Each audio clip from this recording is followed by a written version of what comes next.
ഈശോ മിശിഹായ്ക്ക് സ്തുതിയായിരിക്കട്ടെ. ഈശോയിൽ ഏറ്റവും പ്രിയപ്പെട്ടവരെ, പള്ളിക്കൂദാശ കാലത്തിൻ്റെ 4-ാം ആഴ്ചയിലേക്ക് നമ്മൾ പ്രവേശിക്കുമ്പോൾ ആരാധനക്രമ വത്സരത്തിലെ ഏറ്റവും അവസാനത്തെ ആഴ്ചയിലേക്കാണ് നാം പ്രവേശിക്കുക. ഇന്നേ ദിവസം ക്രിസ്തുവിൻ്റെ രാജ്യത്വ തിരുനാൾ സഭ ആഘോഷമായി കൊണ്ടാടുകയാണ്. ലോകത്തിലെ ഏറ്റവും ശക്തനായ രാജാവ് ആരാണ്, ഏറ്റവും ശക്തനായ ഭരണാധികാരി ആരാണ് എന്ന ചോദ്യം ചരിത്രാദികാലം മുതലേ നിലനിന്നിരുന്നു. അത് താനാണ് എന്ന് വരുത്തി തീർക്കുവാനാണ് പല വീരന്മാരും പട നയിച്ചതും രാജ്യങ്ങളും ദേശങ്ങളും കീഴടക്കിയതും ഒക്കെ.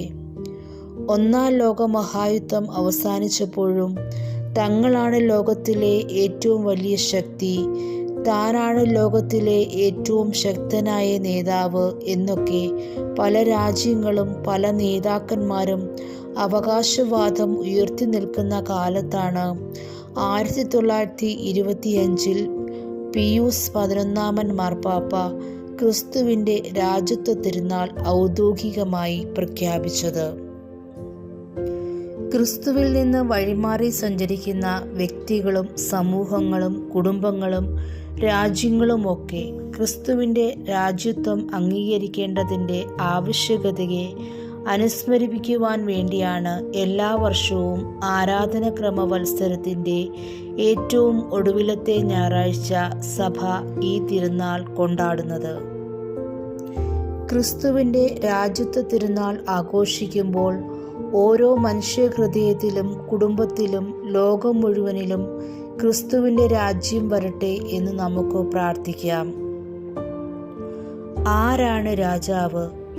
ഒരു രാജാവ് എന്ന് കേൾക്കുമ്പോൾ എല്ലാ സുഖ സൗകര്യങ്ങളിലും ആഡംബരങ്ങളിലും ആർഭാടത്തിലും ജീവിക്കുന്നവരായിട്ടുള്ള ഒരു ചിത്രമാണ് നമ്മുടെ മനസ്സിലേക്ക് കടന്നു വരിക.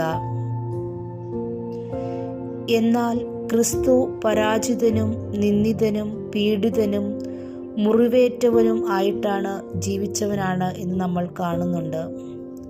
അതുകൊണ്ട് തന്നെ ലോകത്തിൻ്റെ രാജാക്കന്മാർക്ക് അധികാരമുള്ളവരെയും സൗകര്യമുള്ളവരെയും സൗന്ദര്യമുള്ളവരെയും പണമുള്ളവരെയും കഴിവുള്ളവരെയും പഠിപ്പുള്ളവരെയും സാമർഥ്യമുള്ളവരെയും ഒക്കെ മാത്രം തങ്ങളോട് ചേർത്ത് നിർത്തുമ്പോൾ ക്രിസ്തു എന്ന രാജാവ് മുറിവേറ്റവരെയും വേദനിക്കുന്നവരെയും പരാജിതരെയും പീഡിതരെയും നിന്ദിതരെയും അപമാനിതരെയും ഒക്കെ തന്നോട് ചേർത്ത് നിർത്തുന്ന വ്യത്യസ്തനായ ഒരു രാജാവായിട്ട് മാറുകയാണ്.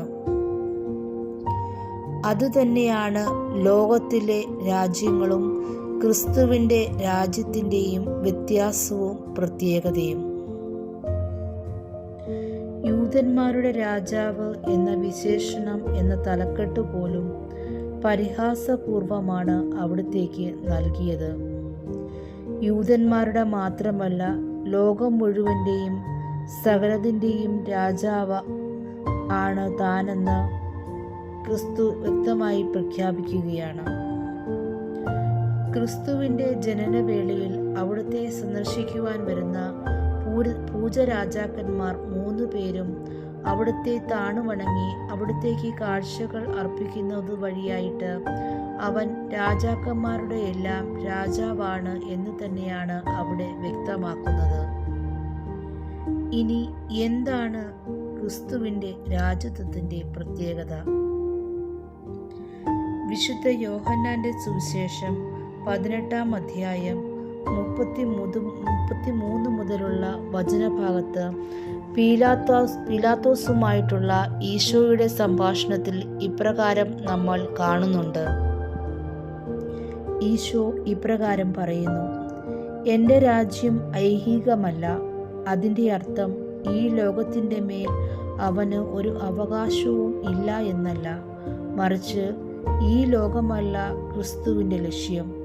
ഈ ലോകത്തിൻ്റെ നേട്ടങ്ങളും വിജയങ്ങളും അധികാരങ്ങളും അല്ല അവൻ്റെ ലക്ഷ്യം.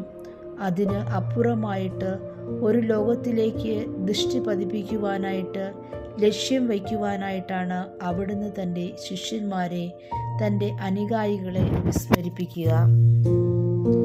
നമ്മുടെ ദേവാലയവും ക്രിസ്തുരാജ നാമധേയത്തിൽ അറിയപ്പെടുന്നതാണ്. 2016 ഒക്ടോബർ 16 ക്രൈസ്റ്റ് ദ കിങ് ഇടവകയായി കരിയിൽ പിതാവ് പ്രഖ്യാപിച്ചു. വികാരിയായി ഫാദർ ബെന്നി പേങ്ങിപ്പറമ്പിലിനെ നിയമിക്കുകയും ചെയ്തു.